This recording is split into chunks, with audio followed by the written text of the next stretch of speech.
Chapter 8. Aaron Simpkins wanted a drink. The elevator was empty. Its doors were closed, and she was alone. What harm was there in taking the nervous edge off of the day? She already had vodka in the system. A few more ounces certainly wouldn't matter. She needed a shot. It would help her to tuck Marari away in the back of her mind. It would allow her to feel mellow. She deserved a day without his image haunting her. As Aaron reached for the sterling flask hidden in her large designer bag, she rationalized her actions. She had this drinking under control. It wasn't a problem. She was in no way addicted to the sparkling clear alcohol washing over her teeth and sliding past her tongue. Its cherry flavor and warmth added to her enjoyment. The comforting liquid filled her stomach as she drained the container. She hadn't meant to, but the taste was soothing. It seemed to steady her. Aaron was not extremely concerned about her behavior. She had drank a lot in high school and college. Hadn't everyone? She could handle it. The tall, attractive black surgeon didn't seem worried about getting caught as the elevator doors slid open and someone stepped inside.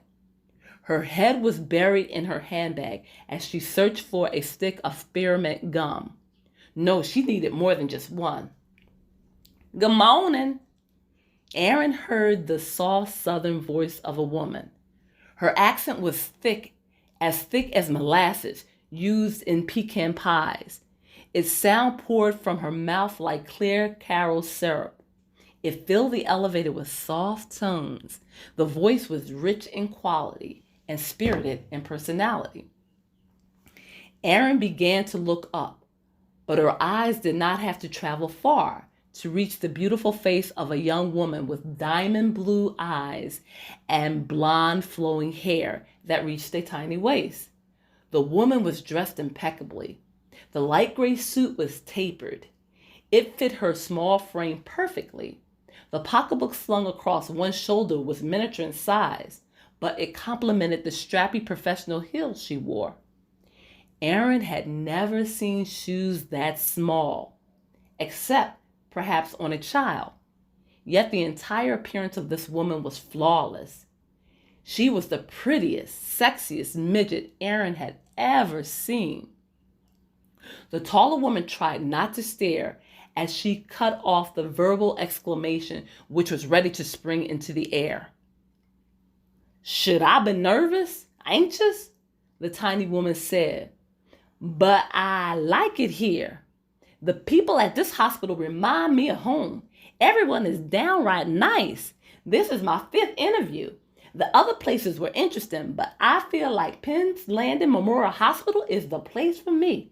It's a big hospital with a big heart. Yup, I think I'll settle on this one, although this city seems to have a lot of Negroes. I've seen more in 1 week than I've viewed in my entire life." Aaron continued to watch the woman. Her words were startling, a bit disturbing, a bit racist, she thought. "You'll find our city has a very diverse population," said Aaron in a brittle voice.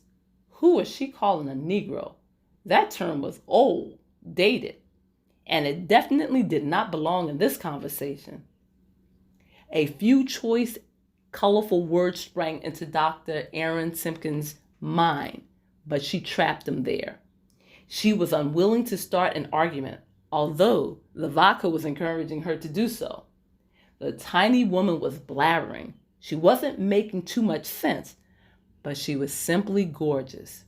If anyone would have told Aaron that such a person existed, the cardiothoracic surgeon would have argued them down. But here, in front of her, stood the most stunning, mesmerizing creature